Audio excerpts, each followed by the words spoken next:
코로나가 창궐하지만 그럼에도 순교자적인 심정으로 또 연습해 주시고 찬양해 주셔서 진심으로 감사합니다. 또 앞으로 또 어려움 속에 있지만 그럼에도 또 모든 하나님을 예배하는 또 부분들에서 또 회복해 또 가야 하지 않을까 싶습니다. 우리 예배하는 일들도 또 물론 가정에서도 예배하시지만 또 오셔서 또 예배하셔도 되니까 또 하나님 예배하는 일에 또 우리가 또 게을리하지 않고 힘을 다하여서 하나님을 예배하는 우리 모두가 되었으면 좋겠습니다. 다시 한번 감사의 말씀드립니다. 사랑하는 여러분, 오늘 우리가 살아가는 신앙생활 중에 좀 부족한 부분이나 안타까워하는 부분이 있다면 어떤 부분입니까? 로마서는 3장 10절을 통해 기록된 바 의인은 없나니 하나도 없으며 라고 이 죄로 인해 부패한 인생에게는 항상 이 연약한 부분이 있기 마련인데요. 오늘 우리에게 있는 연약한 부분들, 그래서 늘 안타까워하고 있는 부분이 있다면 어떤 부분입니까? 혹 하나님을 의지하는 믿음이 연약합니까? 그래서 위기나 고난을 당할 때 하나님을 의지하기보다 세상을 의지하고 세상 지혜를 간구하고 있지는 않습니까? 아니면 하나님보다 세상 것을 더 사랑하여 세상 유혹에 흔들리고 미혹 앞에 항상 넘어지는 것은 아닙니까? 하지만 요한 1서 2장 15절은 이렇게 말씀하십니다. 이 세상이나 세상에 있는 것들을 사랑하지 말라. 누구든지 세상을 사랑하면 아버지의 사랑이 그 안에 있지 아니하니. 여러분, 어떤 부분입니까? 신앙생활 중에 이 부족한 모습으로 인하여 항상 안타까워하는 부분, 저는 그런 부분이 아닌가 합니다. 믿음으로 살아가는 삶이 항상 승리하기를 원하지만 그 승리를 계속 이어가지 못하고 승리 이후에 실패하고 넘어지며 쓰러지는 경우가 아닌가 합니다. 때로 기도가 응답되거나 말씀에 순종하는 삶을 살거나 하나님 앞에서 결단한 일을 성취했을 때 그 삶을 계속 유지하지 못한다거나 한층 더 높은 자리로 올라가지 못하는 경우가 아닌가 한다는 겁니다. 베드로 사도는 오직 우리 주 구주 예수 그리스도의 은혜와 그를 아는 지식에서 자라가라고 베드로후서 3장 18절을 통해서 말씀하고 있지만 예수 그리스도의 장성한 분량에까지 꾸준히 자라가지 못한다는 것이 어쩌면 저희에게 있어 부족한 모습이고 이 안타까운 부분이라면 안타까운 부분이 아닌가 하는 겁니다. 그래서 저는 늘 이 마음에 새기는 말이 하나 있는데요. 그것은 어제보다 나은 오늘을 살고 오늘보다 나은 내일을 살자는 겁니다. 믿음으로 살아가는 삶이 이 승리와 실패의 반복이기에 항상 승리하기를 원하는 마음에 하루하루 더 나은 삶을 살자는 말을 되새기고 있는 겁니다. 그런데 여러분들도 그렇겠지만 오늘 우리는 항상 승리하는 삶을 살기를 원하지만 그렇게 살지 못하는 이유가 있다면 그 이유가 어디에 있겠습니까? 승리한 이후 그것을 계속 유지하지 못하고 또다시 유혹에 흔들리고 미혹에 쓰러지며 넘어지는 이유가 어디에 있겠습니까? 예수 그리스도의 장성한 분량에까지 꾸준히 자라가지 못하는 이유가 무엇 때문이겠습니까? 아마도 그것은 아직도 우리 속에는 우리의 옛 모습이 남아 있다는 뜻이 아닌가 합니다. 우리가 버리지 못하는 옛 습성들이 남아 있다는 겁니다. 우리 심령 속에는 아직도 죄악의 쓴 뿌리가 남아 있는 겁니다. 히브리서는 12장 15절을 통해 이렇게 말씀하지 않습니까? 너희는 하나님의 은혜에 이르지 못하는 자가 없도록 하고 또 쓴 뿌리가 나서 괴롭게 하며 많은 사람이 이로 말미암아 더럽게 되지 않게 하며.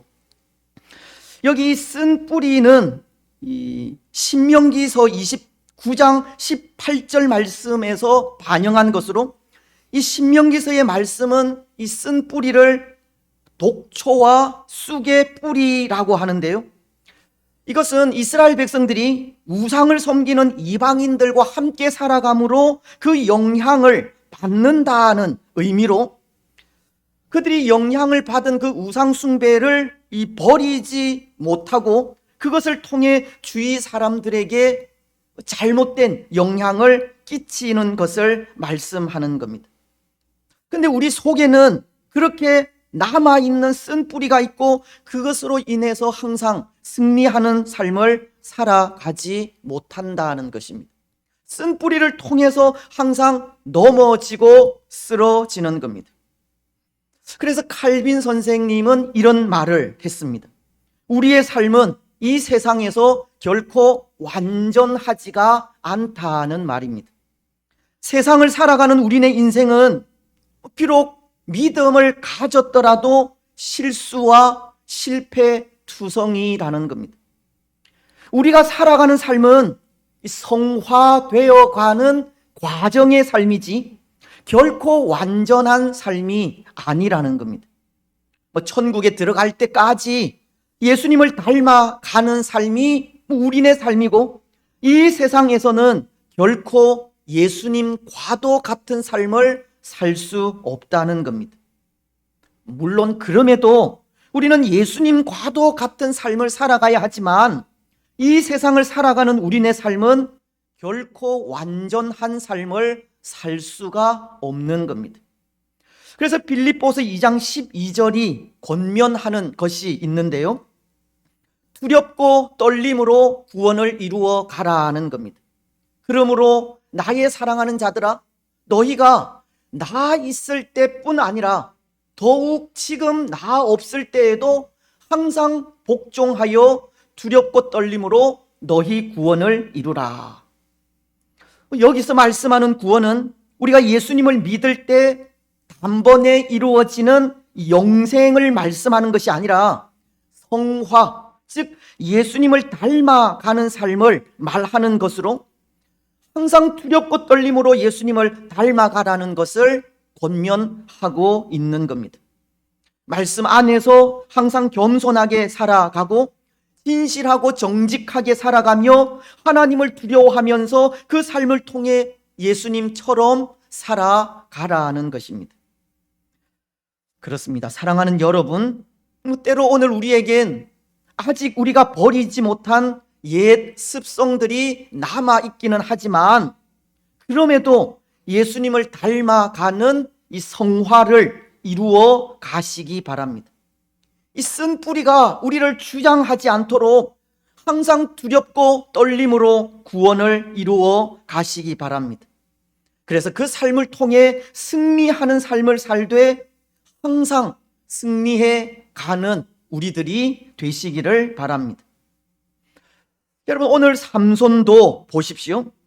우리는 말씀을 통해 계속 삼손의 이야기를 생각하고 있는데요, 이 삼손도 그런 것 같습니다. 그가 이전에 가지고 있던 옛 습성들, 약점과 쓴 뿌리들을 하나님의 은혜에도 불구하고 여전히 버리지 못한 모습들을 보여주고 있는 것입니다. 여러분, 그런데 이 삼손이 이전부터 가진 그 약점이 무엇이었습니까? 자주 실패하고 넘어진 부분이 어떤 부분에서였습니까? 그것은 여인으로 인한 부분입니다. 그것도 이방 여인으로 인해서인데요, 삼손은 이방 여인에게 빠져 그에게 부여된 사명을 제대로 감당하지 못한 것이 그의 약점이었습니다. 오늘 말씀도 마찬가지입니다. 1절은 그가 가사에 있는 한 기생에게로 들어갔다고 하시기 때문입니다.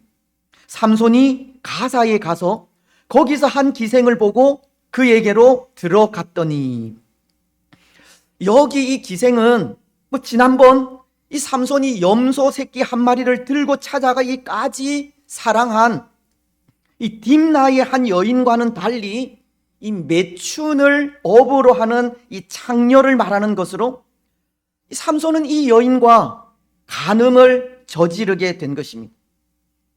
그런데 이번에 저지른 죄악은 다른 때도 물론이지만 그가 하나님께 큰 은혜를 입은 이후에 행한 범죄라는 것입니다. 지난 주일 15장 마지막 부분을 통해서도 생각을 했지만, 이 삼손은 나귀의 새 턱뼈 하나로 블레셋 군사 1000명을 죽이는 이 놀라운 일을 행하지 않았습니까? 또 그는 그 싸움에 피곤하여 지쳐 하나님의 은혜를 간절히 부르짖게 되었고, 그때 하나님은 한 우묵한 곳을 터뜨려 샘이 되게 하셔서 그의 목마름을 해결해 주시기도 하였습니다. 그래서 우리는 그것을 이 삼손이 가진 힘을 통해 한 일이라기보다 하나님의 능력으로 이룬 일이라고 하였고, 그런 의미에서 삼손은 분명 하나님의 크신 은혜를 받은 겁니다. 하지만 오늘 16장 1절은 그런 은혜를 받은 삼손이 또다시 하나님 앞에 죄를 범하고 있는 겁니다. 또다시 육신의 정욕에 빠져 사사로서의 사명을 잃은 모습을 보여주고 있습니다. 물론 15장의 마지막 절이 블레셋 사람의 때에 삼손이 이스라엘의 사사로 20년 동안 지냈더라라고, 그 20여 년의 세월이 턱뼈 하나로 블레셋 군사 1000명을 죽인 이후 20년의 세월이 흐른 것을 말하는 것인지는 모르겠지만, 이 삼손은 그 오랜 세월 동안 여전히 옛 습성을 버리지 못하고 이 반복되는 실수를 행하며 실패의 삶을 살아가고 있는 겁니다. 모르겠습니다. 어쩌면 그것이 우리 인생의 어쩔 수 없는 모습이라는 생각이 들기도 합니다. 오늘 우리 인생은 죄에서 벗어날 수 없다는 겁니다.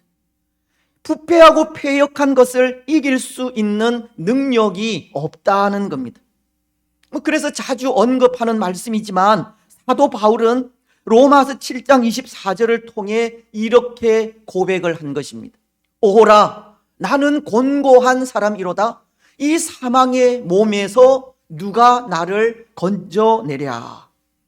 바울도 그 마음속에 이 죄의 법과 하나님의 법이 공존하였고, 때로 죄의 법이 그 마음을 주장하고 있다고 하면서 이 사망의 몸에서 누가 나를 건져낼 수 있으랴라고 탄식하고 있었던 겁니다.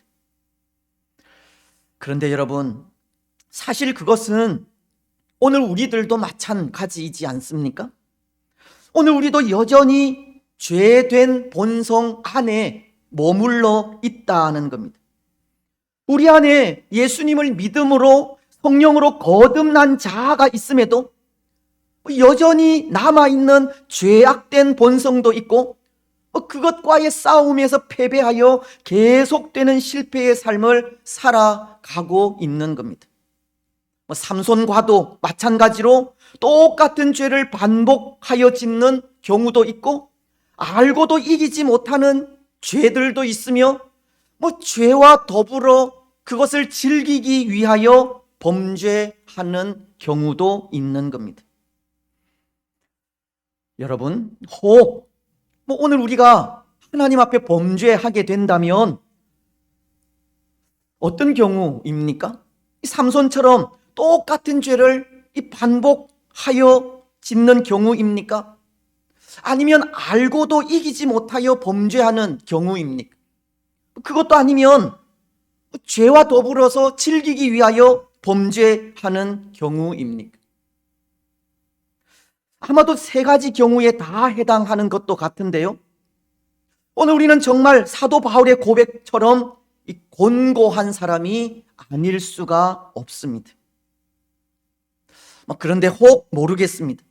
오늘 우리는 삼손과도 같이 똑같은 죄를 반복하여 저지르기도 하고 알고도 이기지 못하여 죄를 범하기도 하며 죄와 더불어 그것을 즐기기 위하여 범죄하고 있음에도 불구하고 아무런 비참함, 이 곤고함도 느끼지 못하고 있는 것은 아닌지 모르겠습니다. 죄에 대한 안타까움도, 이 가슴 치는 회개도, 그 죄에서 벗어나고자 몸부림치는 모습조차도 없는 우리는 아닌지 모르겠다는 것입니다. 죄를 범했음에도 무덤덤한 그런 우리는 아닌지 모르겠습니다.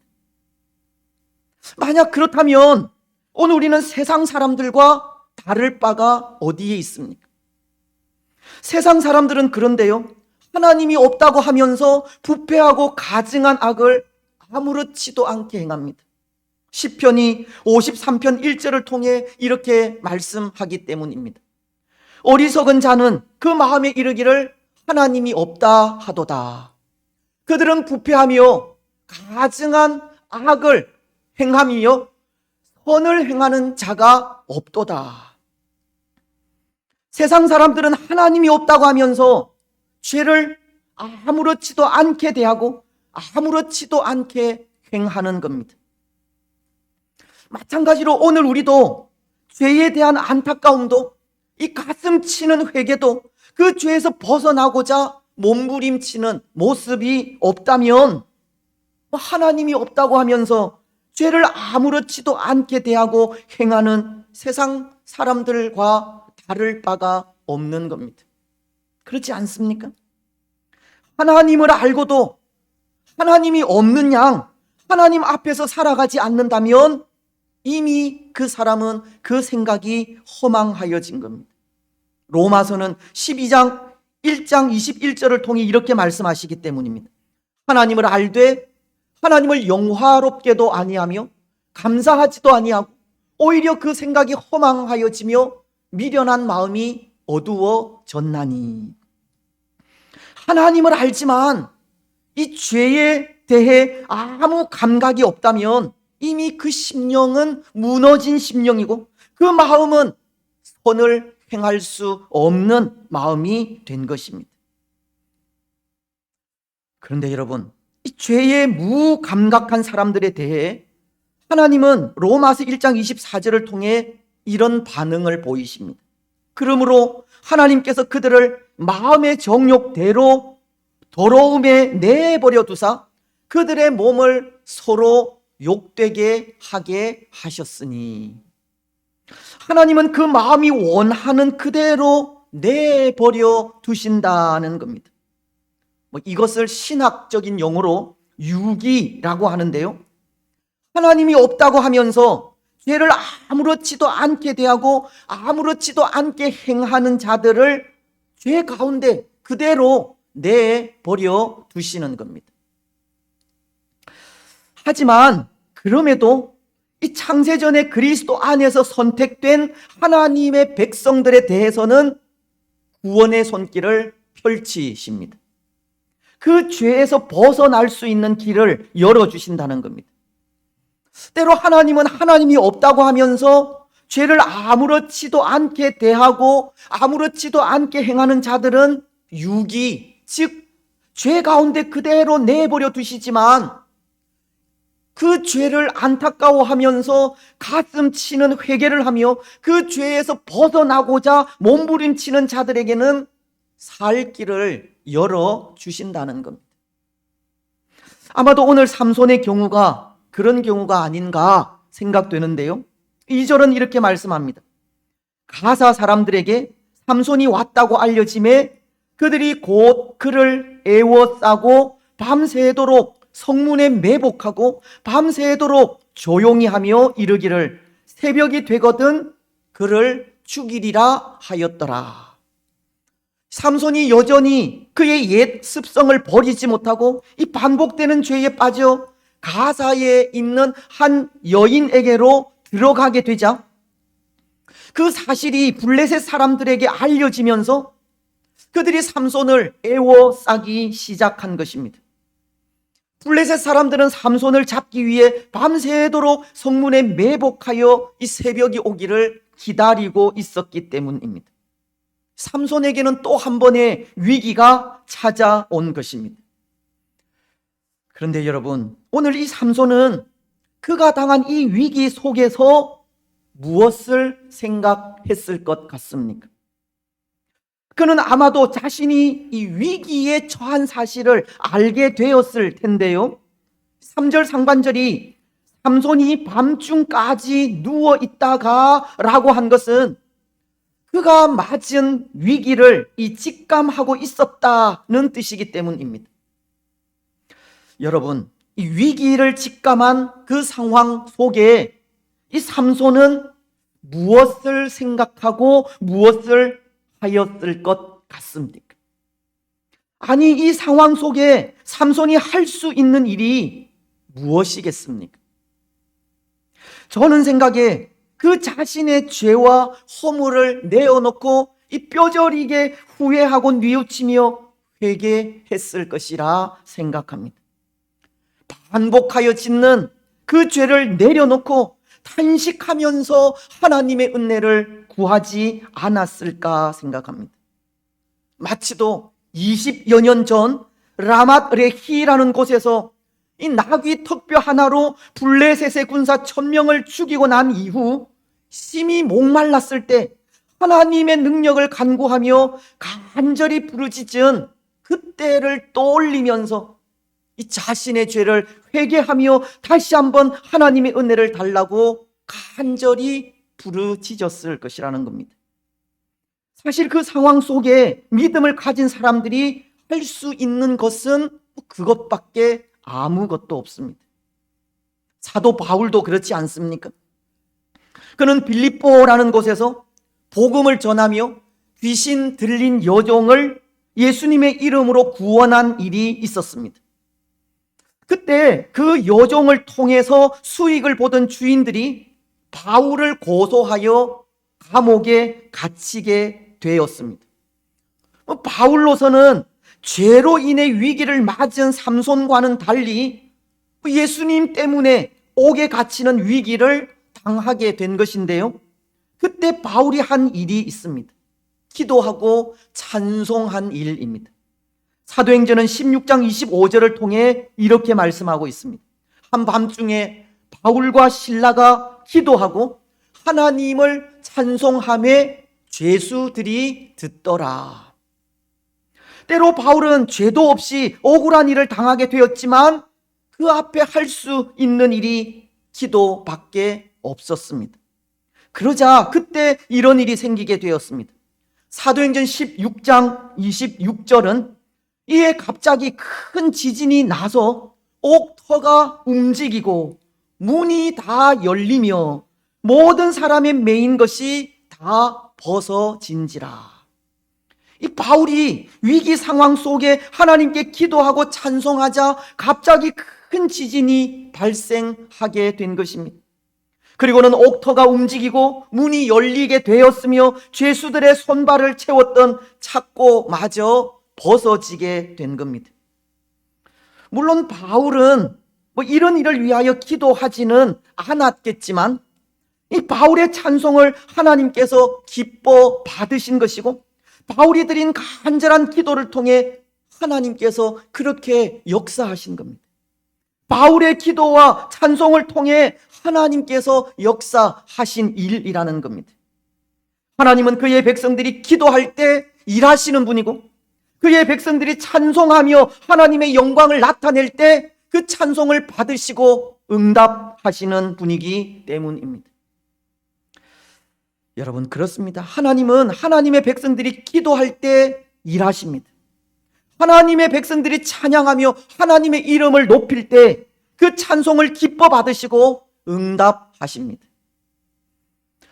그렇다면 오늘 삼손에게도 그런 은혜가 나타나야 하지 않겠습니까? 오늘 말씀 3절은 이렇게 기록하고 있습니다. 삼손이 밤중까지 누워 있다가 그 밤중에 일어나 성 문짝들과 두 문설주와 문 빗장을 빼어 가지고 그것을 모두 어깨에 메고 헤브론 앞산 꼭대기로 가니라. 하나님은 삼손에게 또 한 번 큰 능력을 주어 위기에서 벗어나게 하신 겁니다. 여기 성 문짝과 문설주 그리고 문 빗장은 이 한 성의 벽에 이 단단히 고정되어 있는 것들입니다. 때로 문 빗장을 열어서 사람들이 출입할 수 있도록 하기는 하지만 그것이 잠겨져 있을 때 그것을 빼어내는 일은 결코 쉽지 않은 일입니다.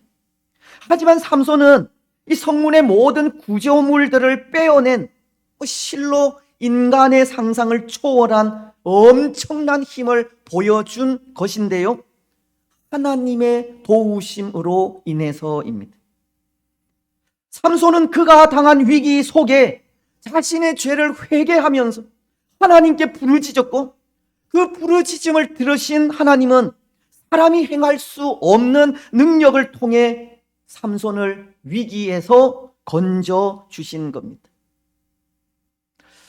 그런데 여러분, 때로 이런 모습이 우리에게 익숙한 모습으로 다가오는 것 같지 않습니까?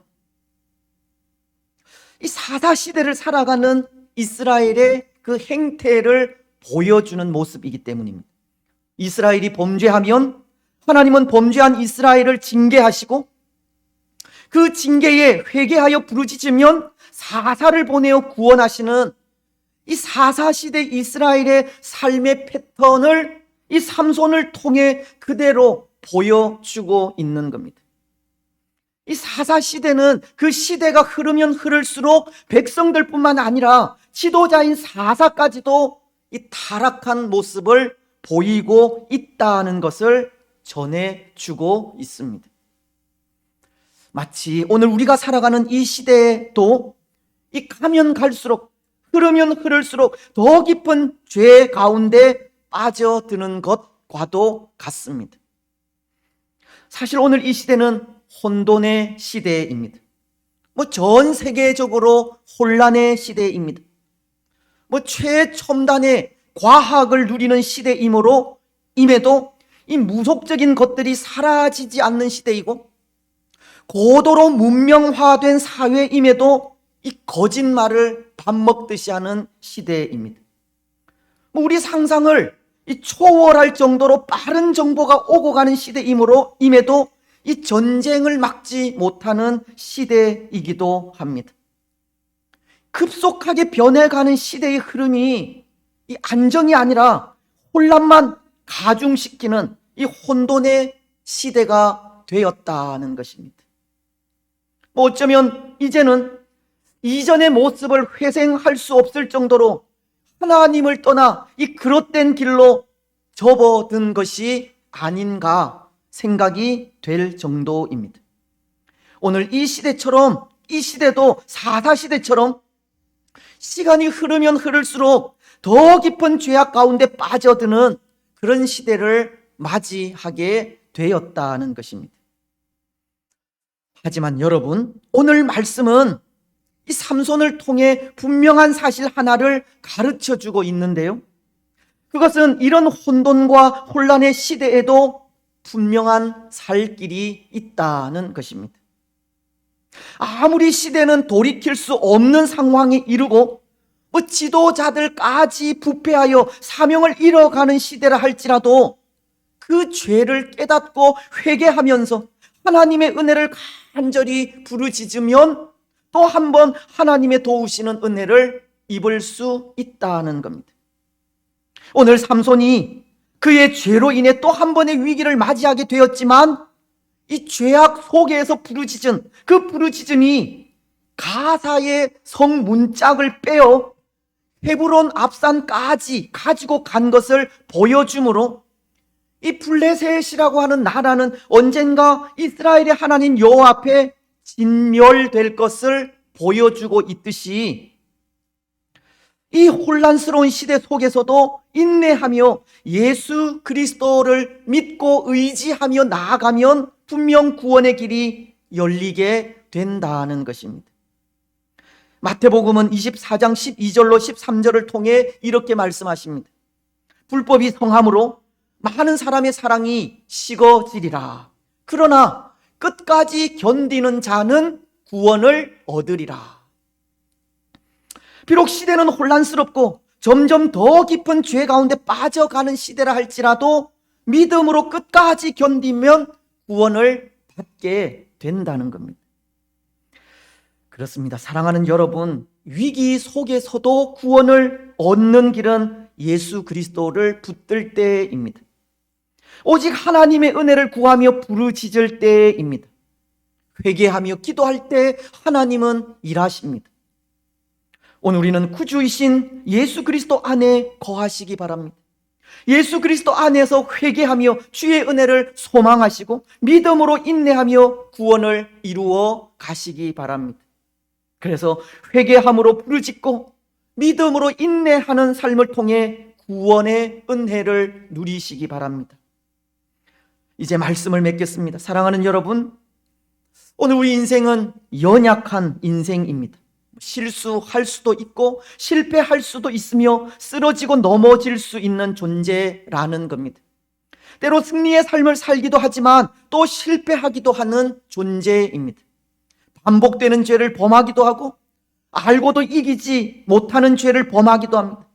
죄와 더불어 즐기기 위해 범죄하기도 합니다.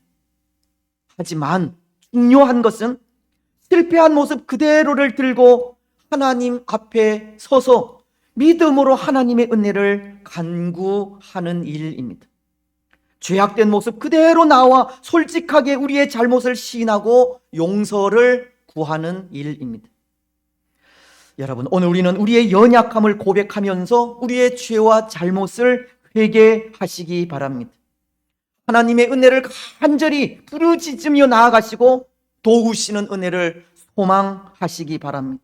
그래서 그 삶을 통해 실패는 있지만 또다시 승리의 삶을 살아 하나님께서 보시기에 부족함이 없는 신앙의 삶을 살아가는 복된 주의 성도들이 되시기를 주님의 이름으로 축복합니다.